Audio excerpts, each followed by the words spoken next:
Vocal. What is your primary mission under Vocal, if you would? Well, I think the name of our organization just about says it all, is Victims of Crime and Leniency. Now, we stress the leniency. There's more leniency in the judicial system for the criminal, and not enough thought goes into what the victims go through. So that's the reason you have a lot of leniencies. Yeah, and there's a lot of reasons why the justice system does what the justice system does. Fortunately, your group is able to be there to advocate for the victims and help them organize, because a lot of people never had to be through a parole board hearing. You've done a lot of them.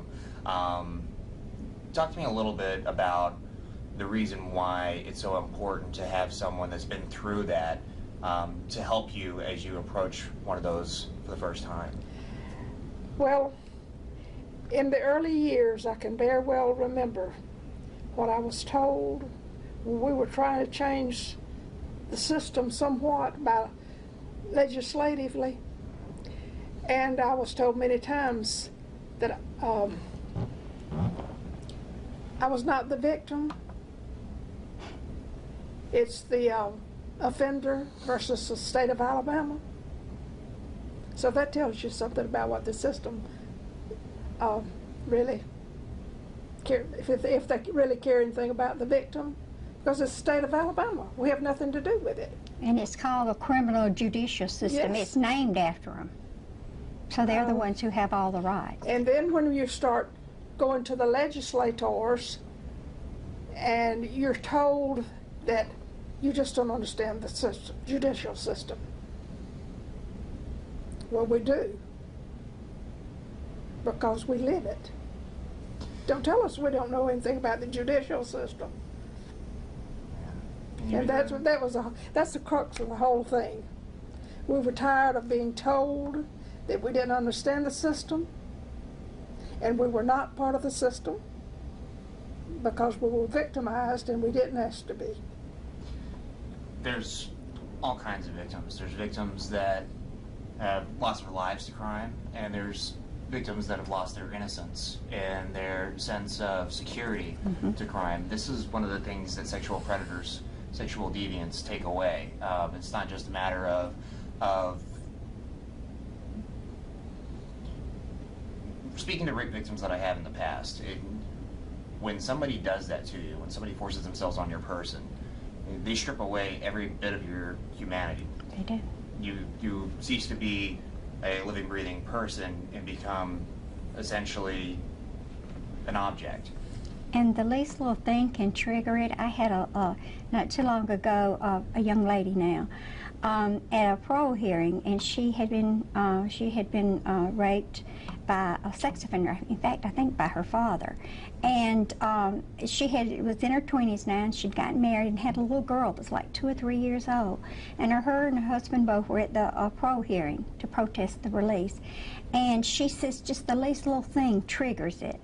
And she said just a few days before, her husband was playing with their little daughter, and he was on his leg, and they were like ride a horsey, you know, some game that they just jumping her up and down. And she says she just lost it. She grabbed the baby and she ran outside and ran to a neighbor's house, because that brought all that back again.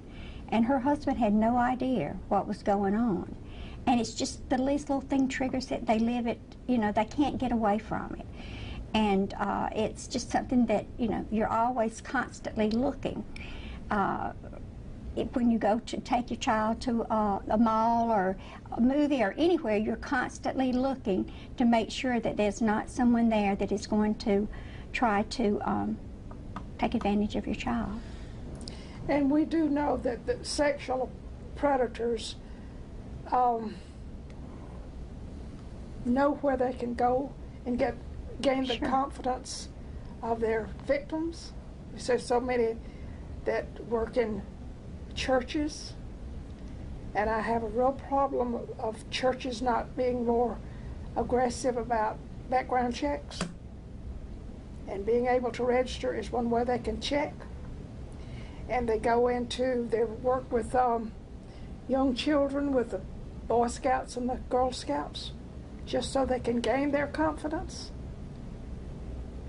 When you hear one of these people say that the system's not fair to me, it's not fair, I shouldn't have to tell my story over and over again to every person I meet, my neighbors have no business knowing my past, what does that say to you when you hear someone You're talking say about the offender? I'm talking about the offender.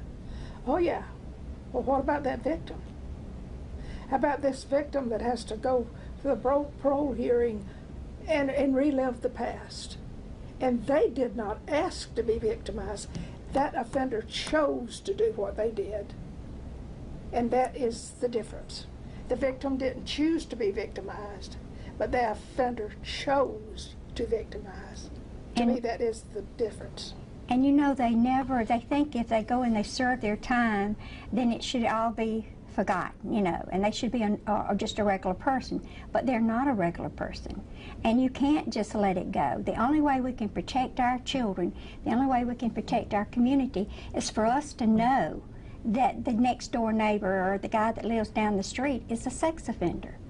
If they, you know, if we don't know, we let our children go outside and play in the yard. But if you know one lives next door, you're not going to let them go out. So it is very important. It is to protect the innocent. The law is not to keep the offender down, to keep punishing him, but it is to protect the innocent victims out there. And that's the way it should be. One of the things that Derek says is that I haven't touched anybody in over 10 years. Big deal. What is that? I haven't touched anybody in 20 or 30 years. But he did at one time. We know for sure. We don't know how many other times. I find it very strange that if it was the first time, he got caught the first time.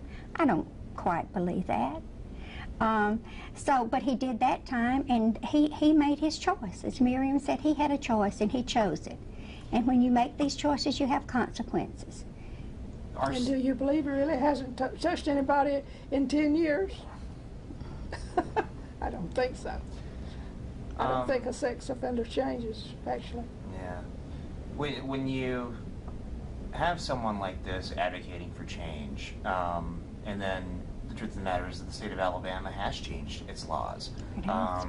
We have gotten to the point where we've made our mandatory sentences 10 years or 20 years, depending on the type of offense.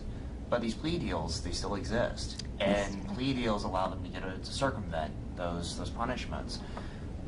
What does that say to you when you're dealing with a family that has been through this, when they're finding out that this person that has changed their lives forever may get a plea deal, could be out in a matter of months versus years? How do you reconcile that? Can you reconcile that? Can't. You can't. And a lot of times, some of the times the victims don't even know that they're going to take a plea or what a plea means.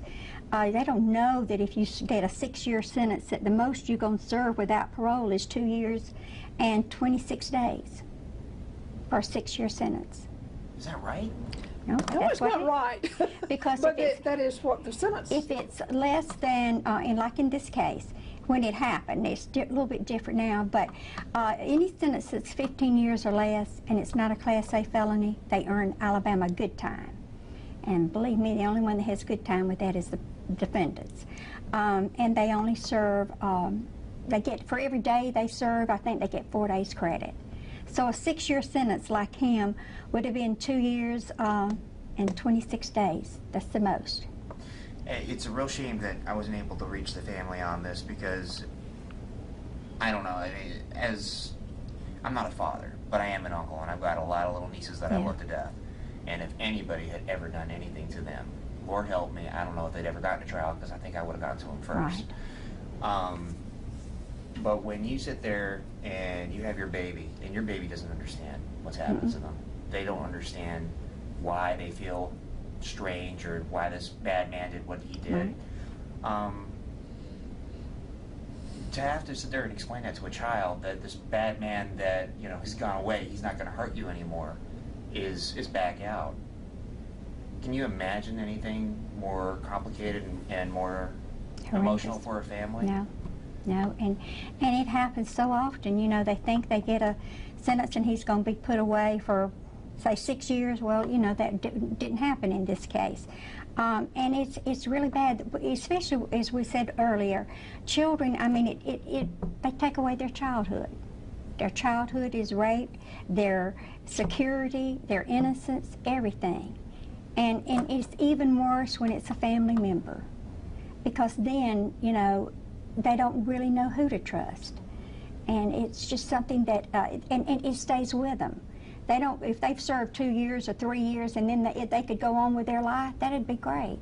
But they can never go on with their lives because they're never the same again. It changes the victim, it changes the families, it changes everyone around that victim.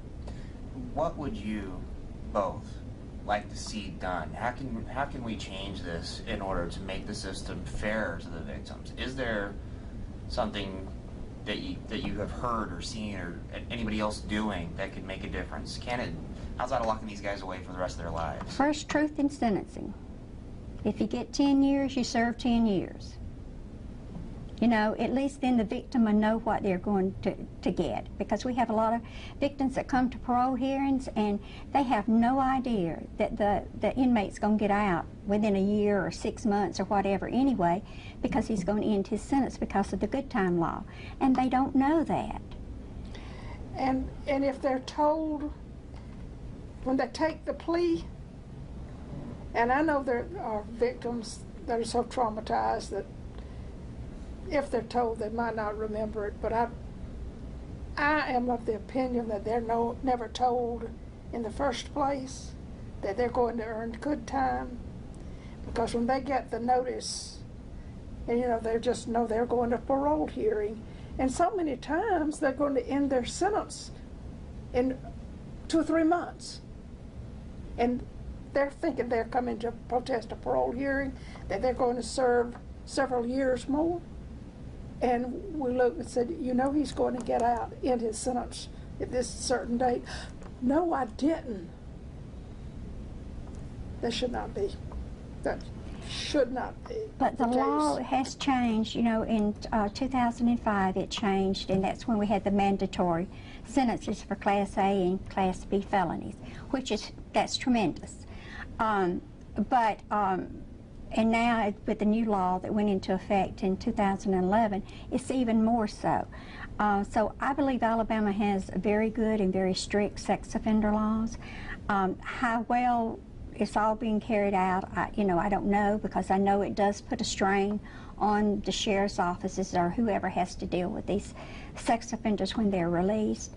But the system is better now for a victim than it was when he committed this crime.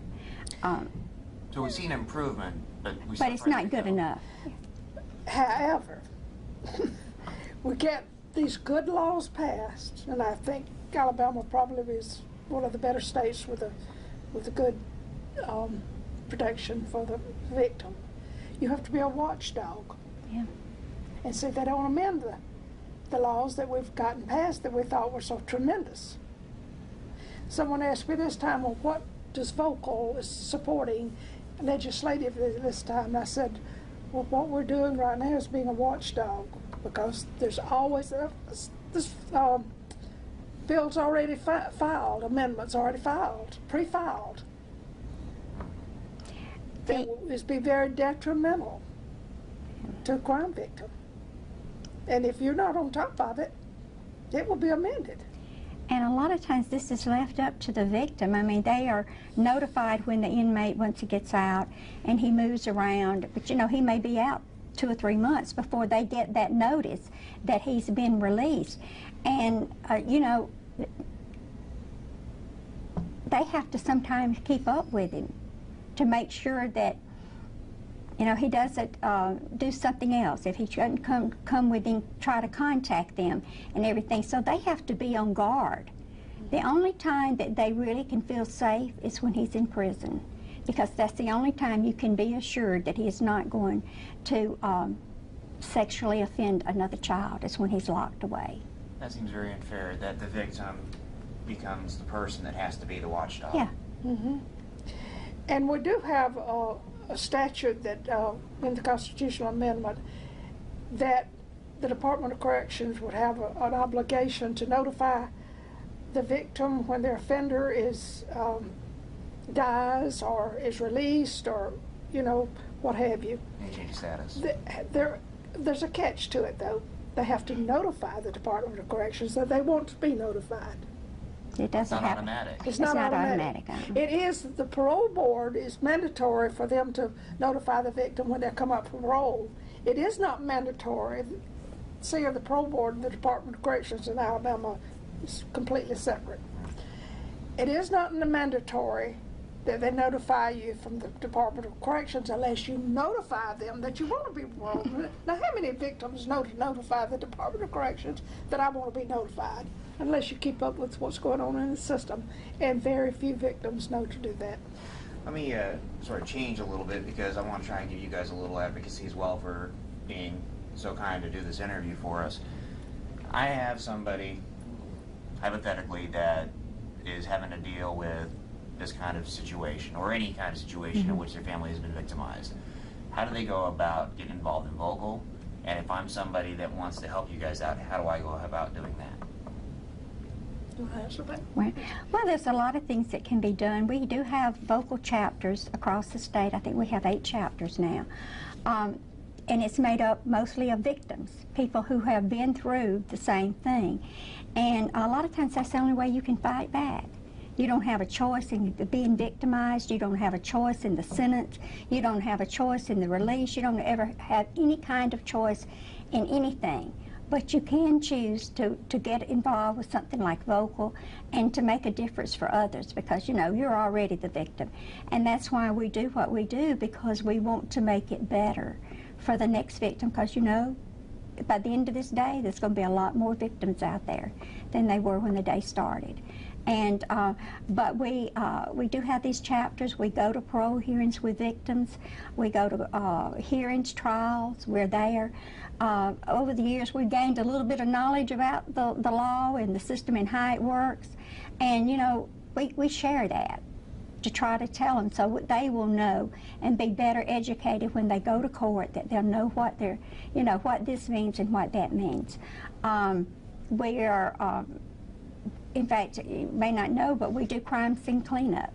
When there's been a homicide, we pay for a company to come in and clean the residence so the victim does not have to, which I think is tremendous. And we have a counselor here for homicide victims. It's a grant, so he can only work with homicide victims. But we help all victims, and you notice this big house we have here. We have bedrooms upstairs and downstairs, and that's where victims can come and stay free of charge when they come to a parole hearing, or when they have some kind of trial here in Montgomery, appellate trial, or just the beginning phase trials. They can come here and they can stay free. So, if I need to reach out to the chapters, do I just call the main number here in Montgomery and you guys can get them in touch? Right. Is the best way to do it? And then we have an 800 number here. Okay. With our limited funds, we try to do public awareness, but our 800 number is 1-800-239-3219. And we try to point them in the right direction if they can get involved with another chapter, or if they call here. We do a lot of counseling by phone. And how do I donate to your cause? Well, our address is Post Office Box 4449, Montgomery 36103. We'd be glad to receive anything. We are a nonprofit. With all the budget cuts, we are under tremendous strain right now. But if we go away, who's going to be there for the victim? Who is going to be there? And unless you've walked in the victim's shoes, you cannot imagine how traumatic that would be to not have anybody there with you. I know when my brother was murdered, there was no Vocal, or there was nobody there.